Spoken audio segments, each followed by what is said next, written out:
The observation deck of the Valdris outpost hummed with the low murmur of a dozen species, all watching the training grounds below. Commander Thexel's mandibles clicked nervously as he adjusted his optical enhancers, focusing on the human standing at the center of the arena. Lieutenant Kara Hayes stood perfectly still, her olive-green uniform crisp despite the harsh artificial lighting. Around her, 23 cadets from 7 different species maintained defensive formations, their instructors barking orders in a cacophony of languages that the translators struggled to parse. "This is madness," Thexel muttered. "Humans have only been in the Galactic Coalition for 3 cycles. She's barely qualified to—" "Watch," interrupted Captain Valora, her crystalline form refracting the light into rainbow patterns. "Just watch." Kara took a single step forward. The reaction was immediate and unprecedented. 2 small figures broke from the Kethrin pack, Rin and Jarrow, the Ambassador's cubs. Their 6 legs carried them across the training ground in bounding leaps, their downy fur rippling with excitement. The other Kethrin cadets froze, their ears flattening in confusion. "Cubs, return to formation." The Kethrin drill instructor's voice cracked like thunder, but Rin and Jarrow paid no attention. They crashed into Kara with enough force to stagger most species, but the human merely braced herself and laughed, a sound so warm and genuine that it echoed across the training grounds. Kara dropped to one knee, and the cubs immediately began their greeting ritual, pressing their foreheads against her shoulders, their purring audible even through the observation deck's reinforced glass. "Impossible," Thexel breathed. "Kethrin cubs don't approach outsiders. They're programmed by millions of years of evolution to trust only their pack. It takes months of socialization for them to accept even other Kethrins outside their family unit." Below, Kara was scratching behind Rin's ears while Jarrow head-butted her other hand, demanding equal attention. The human's face was split by a grin that seemed to radiate pure joy. "How long has she been working with them?" Valora asked.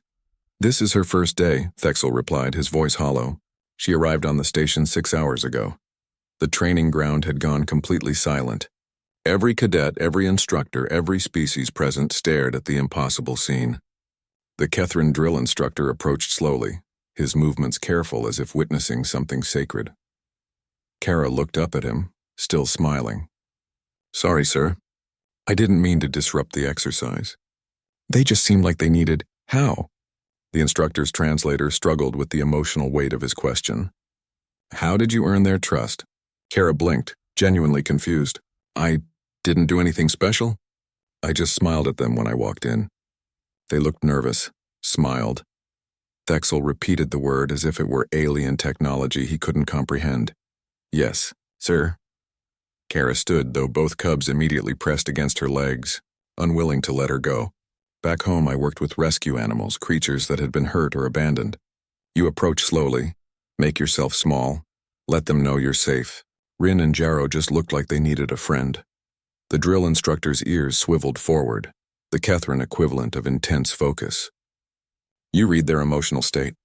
From across the training ground, within seconds of entering. Well, yeah. Their ears were back, their tails were tucked, and they kept looking at the older cadets for reassurance. They're babies in a scary new environment," Kara shrugged. "It's not that complicated, but it was complicated." Thexel pulled up his datapad, scrolling through files frantically. The Coalition had spent decades trying to develop protocols for cross-species emotional recognition. Entire departments dedicated to teaching soldiers and diplomats how to read alien body language. Most species required years of study to achieve even basic proficiency, with 1 or 2 other species. This human had walked into a room full of aliens she'd never met and immediately identified the emotional state of 2 cubs from a species she'd only read about in briefing. "Materials, Commander," Valora said softly. "I think we need to reconsider our assessment of human capabilities." Below, Kara had somehow convinced Rin and Jarrow to rejoin their formation. Though they kept looking back at her with what could only be described as adoration, she was now speaking with the Kethrin instructor, gesturing animatedly, her entire demeanor open and enthusiastic. The Coalition's psychological profile on humans classified them as moderately empathetic, Thexel said, still scrolling through data. Standard mammalian social bonding, elevated pack loyalty. Nothing extraordinary. Perhaps, Valora mused, we were measuring the wrong things. The training exercise resumed, but everything had changed.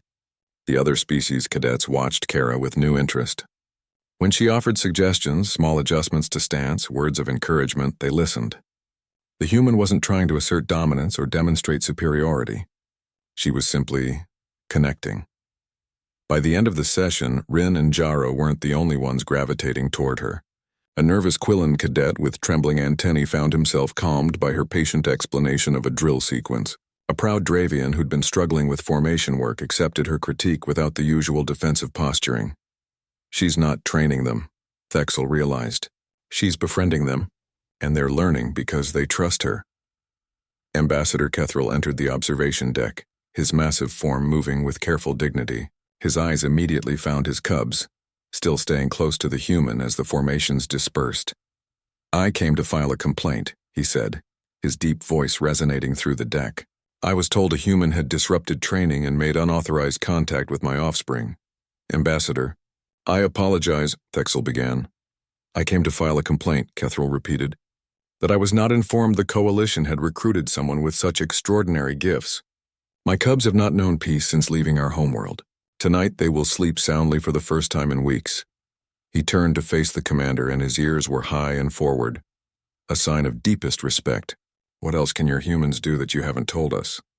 Thexel looked at Valora, then back at the training ground where Lieutenant Kara Hayes was laughing with a group of cadets from 4 different species, all of them hanging on her every word.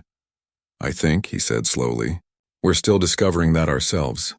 As the observation deck emptied, Thexel remained, watching the human who had accomplished in one day what the Coalition's best xenopsychologists couldn't achieve in months. Rin and Jaro bounded beside her as she headed toward the exit, their joy unmistakable. The galaxy had encountered many warrior species, many brilliant scientists, many natural leaders. But perhaps the humans' greatest gift wasn't their tenacity or their ingenuity. Perhaps it was simply their ability to recognize that everyone, no matter how alien, just needed someone who cared, and in a galaxy of 1 trillion souls, that might be the most powerful weapon of all.